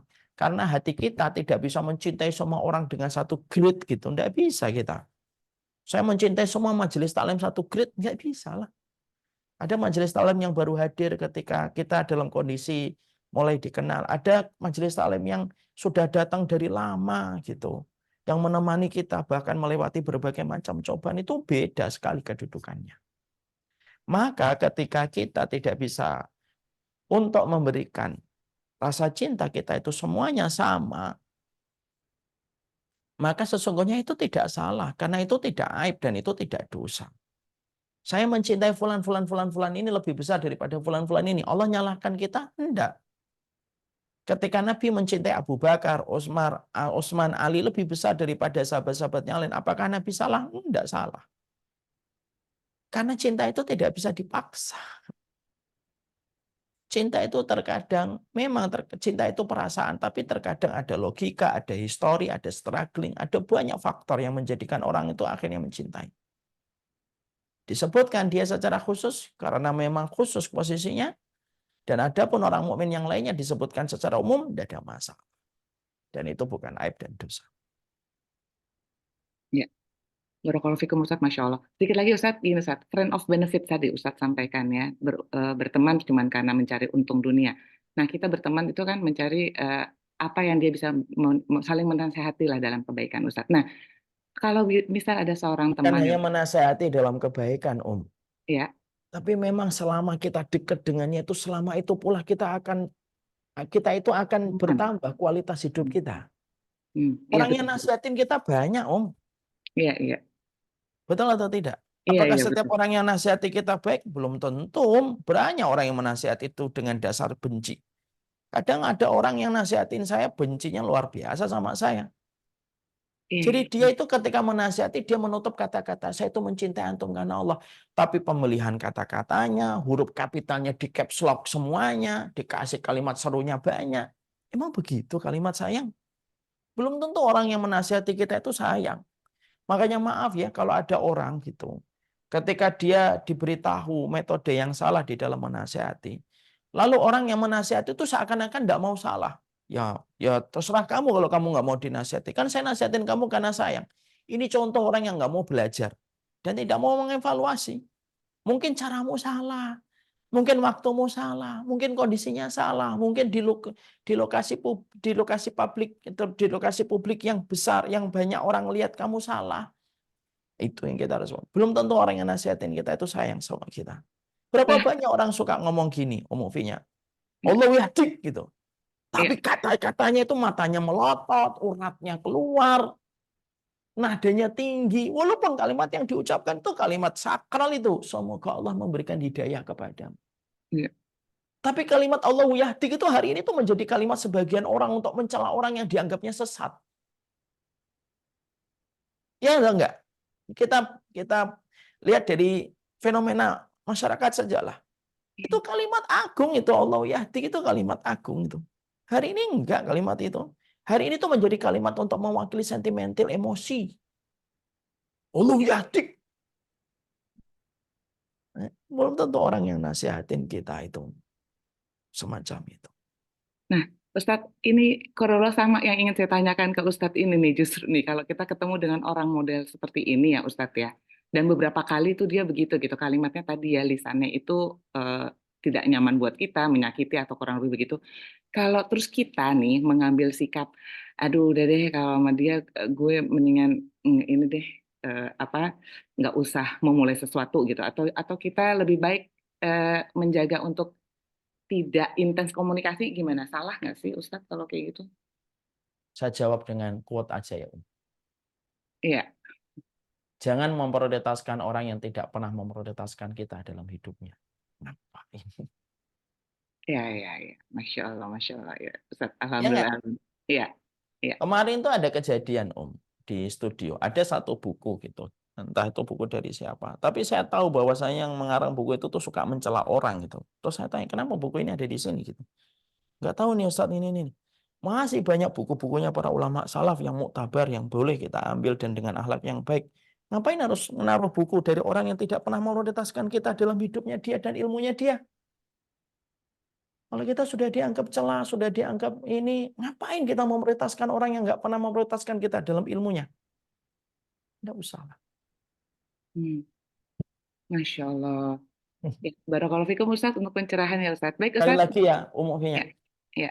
jangan pernah memprioritaskan orang yang tidak pernah memprioritaskan kita dalam hidupnya. Baik Ustadz. Baik Ustadz. Barakallahu fikum. Baik Ustadz, nanti ini akan dilanjutkan oleh Ummu Merti karena ada pertanyaan di layar. Tafadholi Ukti Merti. Iya, TV-nya. Jazakillah khairon. Baik, Salam. Assalamualaikum warahmatullahi wabarakatuh, Ustadz. Salam Ibu. Gimana kabarnya? Sehat? Udah lama ya Ustadz nggak ketemu. Iya, Ibu Alhamdulillah. nggak pernah datang ke tempat gurunya. Mosok gurunya nggak pernah didatangi. Iya, Nah, kemarin TV-nya apa yang waktu datang ke Ustadz tuh saya belum bisa datang Ustadz karena saya rumahnya sekarang jauh loh Pak. Itu Pak Ustadz di Sentul. oh, Masya Allah. Ya, perjalanan jauh itu kan semakin kita jauh mendatangi ilmu dan guru, semakin jauh pula kita dijauhkan dari neraka. Ya Iya, dulu iya, saya sih iya. pernah dengar ya kata Ustadz itu Jabir bin Abdullah itu datang dari Madinah ke Syam gitu. Iya, iya. Kalau Sentul itu Iya insya Allah nanti dekat. insya Allah. Insya Allah sama Ya, saya TV-nya undang ya, lah TV-nya. kapan. V-nya sekaligus saya ya, sampaikan. V-nya siap. Ya, kapan-kapan kalau pembangunan di studio kita sudah selesai sempurna, saya undang Majelis Taklim Ar-Royan datang ke sini. insya Al Allah ilmu siap Ustadz. kita mempraktekkan apa Insya yang Allah dikatakan Ustadz. oleh Imam Malik. Al ilmu yu'ta wa la ya'ti. Kata Imam Malik, ilmu itu didatangi, bukan mendatangi. Semoga kita bisa Siap. mempraktekkan sedikit demi sedikit ajaran yang disampaikan para ulama salaf yang agung. Amin, amin, insya Allah Ustadz. Amin. Amin. Amin. Padahal umumnya Baik, apa? iya, saya akan bacakan. Bismillah. Izin bertanya mengenai menutup aib batasan menutup aib seseorang itu sampai mana? Apakah menutup aib untuk menjaga image untuk kepentingan kepemimpinan misalnya? Apakah itu diperbolehkan? Karena takutnya itu akan merugikan orang lain. Terima kasih Ustadz, sehat Kalau selalu. berkaitan tentang kemaslahatan orang banyak, maka sesungguhnya menceritakan itu boleh, tapi bukan bermaksud merendahkan, tapi menjaga dari segala kemadharatan besar di masa mendatang. Boleh, boleh lah.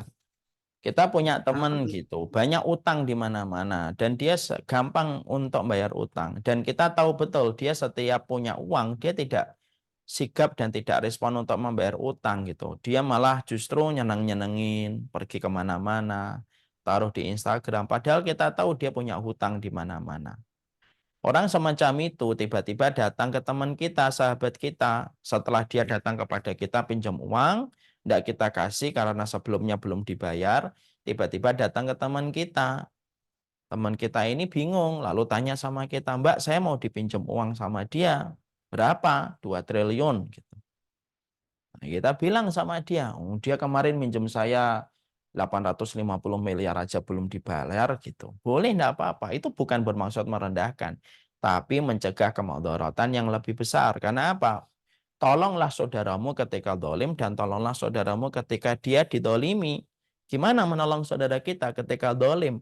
Yang mencegah supaya kedolimannya tidak tersebar semakin banyak. Kejahatannya tidak berimpak kepada kemudaratan banyak yang dirasakan oleh masyarakat. Wallah alam bisawab. Boleh-boleh aja, Oke, Ustadz. Terima kasih Ustadz jawabannya. Sama-sama. Pertanyaan selanjutnya. Assalamualaikum Ustadz, izin bertanya, apakah betul dosa orang yang mujahir itu sulit atau tidak diampuni? Jazakallahu khairan. Mujahir. Orang yang mereka itu mujahirin, orang yang terang-terangan dia itu mengakui dosanya dan menikmati dosanya setelah ditutup sama Allah, itu bukan berarti tidak diampuni selama-lamanya. Karena dosa yang tidak diampuni selama-lamanya itu hanyalah kesyirikan. Ya innallaha la yaghfiru ayyushraka bihi wa yaghfiru ma duna dzalika liman yasha. Terus gimana kalau ada seseorang yang dia itu sudah melakukan dosa ditutup lalu menceritakan ulang. Orang semacam ini adalah orang yang nanti mendapatkan dosa besar. Dosanya yang dia sudah ditutupin, yang asalnya sudah Allah tutupin, dapat dosa, menceritakan kembali dapat dosa lagi. Dan ketika dikatakan kullu ummati mu'afan, di situ ada kata maaf. Ya, diampuni, diampuni, tapi belum tentu dimaafkan. Dimaafkan itu artinya dia mendapatkan kebaikan setelah itu. Kan ada kata ampuni, maafkan, rahmati. Ya kan? Maka sesungguhnya sebagian para ulama itu mengatakan kata maafkan itu apa artinya? Itu tidak mendatangkan hukuman di hari-hari mendatang. Jadi kalau ada orang melakukan dosa, lalu dia menyebarkan dosa itu, bisa jadi dia bisa diampuni, tapi belum tentu dimaafkan. Ketika apa? Ketika nanti akan mendapatkan impact dari semua dosa-dosa itu. Ya, jadi bukan berarti tidak diampuni sebagaimana dosa kesyirikan. Wallahu a'lam bishawab. Jazakallahu khairan Ustadz jawabannya. Pertanyaan selanjutnya. Assalamualaikum Ustadz, izin bertanya, jika sahabat dengan lawan jenis tidak disarankan, namun yang bersahabat ini sudah lama dan beralasan tidak akan ada apa-apa, karena salah satunya punya penyimpangan seksual. Bagaimana cara menasehatinya? Ya apalagi ada penyimpangan seksual, ngapain bersahabat sama orang yang memiliki penyimpangan seksual? Iya Pak, Apa iya yang Pak kita Ustadz. Ya. dapatkan? Saya ngobrol dulu sama Umu. Apa yang didapatkan persahabatan semacam itu, Ibu? Oh, Iya, saya nggak senang kalau ada sih. ngobrol. Saya senang ngobrol dia, kalau ngobrol sama dia itu lebih jujur, Ustaz, daripada teman-teman perempuan saya. Biasanya kan begitu ya. Kenapa sih Iya, kok iya. bersahabat sama itu bencong gitu misalkan. Ya kalau dia itu lebih tulus, dia nggak kayak perempuan. Kalau perempuan itu kan ngomong di depan kita manis, di belakang kita malah. Emang orang kalau baik nggak akan menyimpang seksualnya. Iya Kalau Pak sama Ustadz, perintah betul. Allah saja mereka tinggalkan. Bahkan ketika proses jenis kelamin Allah bagikan, itu mereka protes.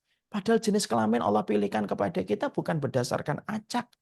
Dan proses kelamin ketika Allah takdirkan kepada kita itu bukan dipilih karena kebodohan. Allah itu pilih jenis kelamin itu karena keilmuan Allah kok. Lah Allah dia sudah protes sama jenis kelaminnya. Iya, Terus Pak yang Ustadz, berikutnya apa benar-benar. yang kita pertahankan gitu. Lah kalau kamu bersahabat dengan orang yang memiliki penyimpangan gitu. Kira-kira apa sih yang dibicarakan? Berbicara tentang ayat Allah, bicara tentang hadis Rasul, bicara tentang akhirat, bicara tentang kematian, atau pembicaraan kita hanya ketawa ketiwi? Allah alam. Iya sih Ustadz, betul. Coba kita pakai iman kita. Bukan berarti kita lebih baik ya dari orang ini, dari orang yang menyimpang ya. Tapi kita berhak untuk menjaga apa yang baik untuk kita. Walaupun kita tidak boleh sombong. Ah kayak kamu lebih baik dari dia. Nggak ada yang merasa lebih baik. Kalau saya menutup pintu ketika malam, itu bukan berarti bahwasanya rumah saya itu ada ratusan miliar. Kalau saya menutup pintu di waktu malam, karena saya berjaga-jaga, saya tuh pengen tenang tidurnya. Iya, Dan betul. tidak setiap Betul, orang Pak yang Ustadz. menutup pintu rumah itu dia kaya raya. Ya nggak tidak, Hmm. Iya, betul, Ustadz. Iya, jadi kalau ada Apa orang, penjagaan memang harus selalu ada ya, Pak Ustadz ya. betul. Jadi kalau ada orang, maaf ya saya sih jaga hati saya, itu bukan berarti saya lebih baik. Enggak kok, saya nggak merasa lebih baik. Tapi saya pengen menjaga. Orang yang menutup pintu itu tidak selalu sombong gitu. Ada orang yang menutup pintu karena pengen tenang. Ada orang yang menutup pintu karena dia waspada. Ada orang yang menutup pintu karena dia juga merasa dirinya lemah. Oh, dia menutup pintu kok. Menutup pintu setiap hari, setiap orang. So bagaimana saya punya postingan di IG, berhak saya mendelete komen yang nggak sehat untuk saya gitu. Ya saya Iya, ini. iya Saya betul, Pak ada Ustadz. seorang ustadz sahabat saya itu, dia ngomong ke saya gini. Saya itu ustadz, kalau ada komen nggak baik, saya langsung delete, saya blok. Gitu. Saya tanya Iya, iya, kenapa iya gitu? Kalau memang saya, iya, Pak kalau saya, Ustadz. kalau saya nggak pernah Ustadz, saya bilang gitu. Kalau saya, kenapa? Ngapain kamu membawa negatif gitu, komen gitu, datang ke rumah saya gitu. Orang ini nggak ada akhlak, nggak ada attitude. Kalau saya berhak untuk menjaga apa yang menjadi kebaikan hati saya gitu. Saya Iya, ketika iya betul. merenungkan omongannya, ya betul juga sih. Bukan berarti yang menutup komen itu berarti dia lebih baik daripada yang ditutup komen, ya kan? Enggak juga. Iya, Tapi itu hak iya, dia. iya, iya. Kalau nggak secara langsung, maksudnya nggak terkontaminasi gitu ya, Pak Ustadz. Ya supaya menjaga kan banyak hal Bu ya, supaya nanti kan mungkin hati saya lemah, saya takutnya juga nanti terpengaruh. Kan bisa jadi atau memiliki Iya betul. alasan supaya tidak terkontaminasi juga bisa. Banyak alasan untuk menjadikan orang itu berhati-hati. Iya, iya, iya betul, Pak Ustadz. Pertanyaan selanjutnya. Assalamualaikum, izin bertanya, bagaimana caranya memberitahu, menasihati orang tua agar orang tua tidak sampai merasa digurui atau tersinggung? Bagaimana juga sikap kita jika orang tua tidak sepakat atau tidak menerima nasihat kita tersebut? Jazakallah khairan. Gimana menasihati orang tua? Jadi ini mau menasihati orang tua, tapi maksudnya menasihatinya itu tidak sampai merasa digurui orang tuanya atau tersinggung. Dan jika orang tuanya itu tidak sepakat, tidak menerima nasihat itu, gimana sikap kita gitu, Pak Ustadz? Menasihati orang tua itu harus dimulai dengan sebuah ikhtiar paling basic. Effort yang paling basic itu apa Eh, Harus sabar, Bukan. Sabar mah bukan effort ikhlas. basic. Bukan. Sabar Tapi itu kan bukan. kalau sabar kan maksudnya kita menunggu sampai orang tua ini bisa nerima nasihat kita, apa enggak gitu, Pak Ustadz? Bukan. Untuk mencapai dia apa lebih baik lagi gitu. Effort paling basic itu adalah doa. Ikhtiar yang paling basic itu kan doa. Itu. Iya, iya, iya, betul. Artinya ketika kita mendoakan orang tua itu pertama kali merupakan cara kita mengubah dan menasihati orang tua ya dengan doa. Jangan dianggap remeh doa itu karena doa tidak pernah diremehkan oleh Allah yang Allah memiliki kekuatan tanpa batas. Ya. Maka pertama doa. Yang kedua, sesungguhnya ketika kita menasihati orang tua, menasihati anak gitu ya, menasihati pasangan itu kayak menanam benih. Kita tidak pernah tahu kapan benih itu akan tumbuh. Ada yang terkadang kita nanam benih langsung seketika benihnya tumbuh. Ada yang nunggu 1 musim, ada yang menunggu 2 musim, ada yang menunggu 3 musim, ada yang menunggu sampai bermusim-musim baru tumbuh. Kita tidak pernah tahu, Om. Kalau kamu Iya, pengen menasihati orang tua, maka asumsikan dirimu sedang menanam benih. Allah yang tahu kapan akan menumbuhkan benih yang kamu tumbuhkan itu. iya, Bagaimana iya, kalau orang tua kita menolak? Kalau orang tua kita menolak, itu berarti Allah memberikan kepadamu kelapangan dalam kesabaran. Kalau kita iya, berpikir sederhana, kalau semuanya digampangkan untuk dirimu, kalau semuanya digampangkan untuk dirimu, malah kamu nanti bingung dari mana kamu dapat pahala kesabaran. Oh, mungkin Allah menjadikan orang tua saya belum menerima apa yang saya sampaikan ya karena Allah ingin uji kesabaran saya. Nah, itu. iya, iya, betul Pak Ustadz. Sikapi segala sesuatu dari segala macam sudut supaya membentuk hikmah ma'ruf dan kebijaksanaan kita menyikapi satu takdir pahit yang sedang berjalan. Terutama doa ya Pak Ustadz, Iya, doa. yang paling Ini utama. penting sekali. Iya Pak Ustadz. Oke, pertanyaannya sudah habis Pak Ustadz. Saya kembalikan kepada Uktivinya. Uktivinya, silahkan tafadholi.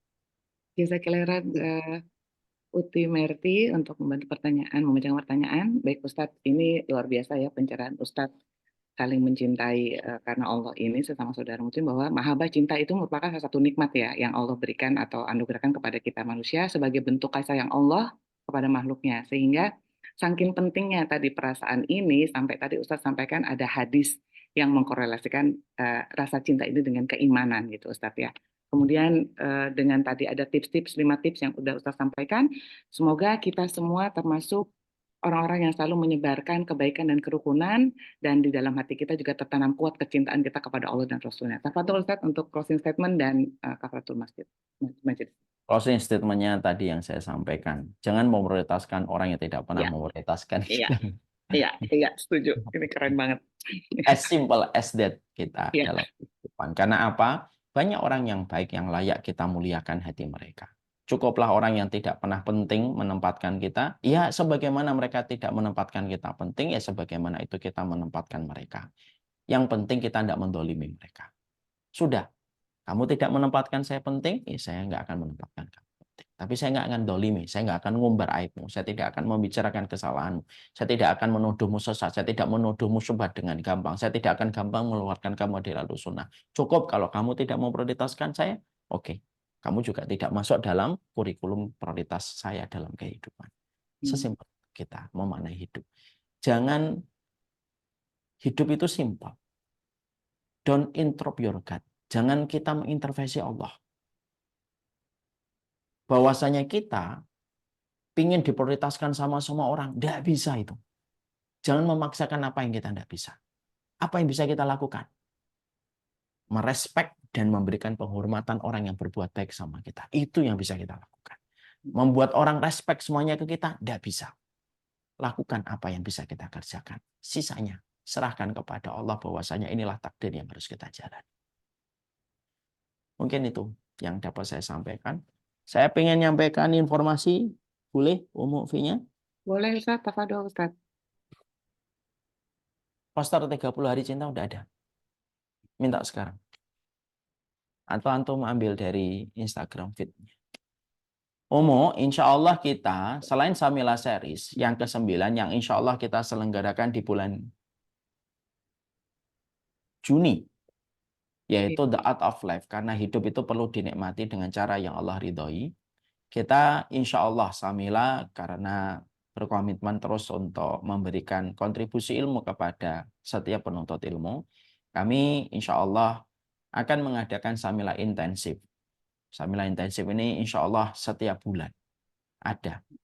Samila intensif ini free dengan cita rasa premium. Semaksimal mungkin kita ingin memberikan. Dan kita akan mengadakan kajian perdana Samila intensif di bulan Februari pada tanggal 1 sampai sekitar tanggal 29 Februari atau 28 Februari atau 1 Maret. Maka kelas intensif kita pada bulan Februari ini adalah 30 surat cinta Allah kepada wanita. Karena wanita sejatinya disayang sama Allah. Ini merupakan kelas free. Silahkan untuk mendaftar. Sampai hari ini kurang lebih 15.000 yang sudah mendaftar. Mungkin ibu-ibu Majelis Taklim Ar-Royan ingin bergabung dan silahkan share kepada teman-teman kita seluas-luasnya. Kita ingin sekali supaya setiap ilmu menjadi panduan kita. Karena banyak wanita hari ini dengan seluruh problematikanya, ada baby blues, ada depresi, ada frustasi. Dengan segala macam pionirnya, itu menjadikan banyak sekali wanita, banyak sekali perempuan itu yang mereka itu merasa sendirian. Padahal wanita itu tidak pernah sendirian, karena tidak ada yang paling mencintai engkau, wahai wanita. Bukan suamimu, bukan calon suamimu, tapi yang paling mencintai engkau adalah Allah. Mari kita pelajari 30 surat cinta Allah kepada wanita, karena sejatinya wanita itu disayang sama Allah. Silahkan yang ingin mendaftar, ini sebenarnya nomornya yang salah ini, nak. Nomor yang benar ya ini ya? Enggak, nomor yang benar itu ini.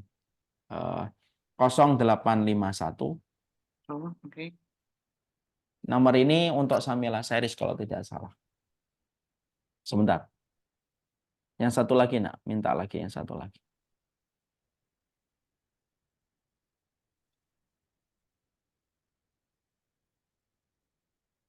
Bisa di nomor ini juga bisa. Ada 0857 751 50057 atau di nomor adminnya Samila Intensif. Yang paling tepat yang nomor ini. 0851 7511 3995. Saya ulang kembali. 0851 7511 3995. Ada, nak? Saya ulang kembali, 0851 7511 3995. Monggo silahkan untuk bergabung, insya Allah kelasnya free. Alhamdulillah sudah sampai 15 ribuan yang mendaftar. Dari target kita sekitar 25.000 member yang ikut bergabung. Semoga Allah memberkahi kepada kita semuanya, memberikan rasa rahmat, dan semoga rasa cinta sesama mukmin itu bukan satu slogan. Dan bukan hanya diucapkan kepada satu kelompok dengan kelompoknya sendiri. Tapi memang kalimat ini kita berikan kepada setiap orang yang beriman. Jangan mudah mengkafirkan, jangan mudah mencela, jangan mudah nyesatin, jangan mudah mengatakan tidak sunnah sama orang, jangan mudah mengatakan syubhat sama orang. Setiap kalimat itu akan dimintain pertanggungjawaban oleh Allah. Wassallallahu ala nabiyina Muhammad. Subhanakallahumma wa bihamdika asyhadu an la ilaha illa anta astaghfiruka wa atubu ilaik. Assalamualaikum warahmatullahi wabarakatuh. Waalaikumsalam warahmatullahi wabarakatuh. Ustadz. Barakallahu fikum Ustadz untuk pencerahannya dan insya Allah ilmu ini bermanfaat ya Allah, Ustadz untuk kita semua. Baik, Amin. sahabat kalian, alamin kita telah mendengarkan kajian kita tentang saling mencintai karena Allah dan terus kita melakukan kebaikan-kebaikan semampu yang bisa kita lakukan terhadap saudara mukmin kita. Yang paling penting kita harus berlemah lembut kepada saudara muslim kita, bukan kasar atau keras terhadap sesama saudara muslim. Silakan terus dukung kami, kajian Ar-Royan Bangsa melalui Bangsa Indonesia atas nama Farah Ramayanti. Akhir kata dari kami, wa akhiru da'wana, alhamdulillahil alamin. Wassalamualaikum warahmatullahi wabarakatuh. Barakatuh Ustadz. Sami-sami, Om. Iya. Terima kasih juga untuk tim Syamila.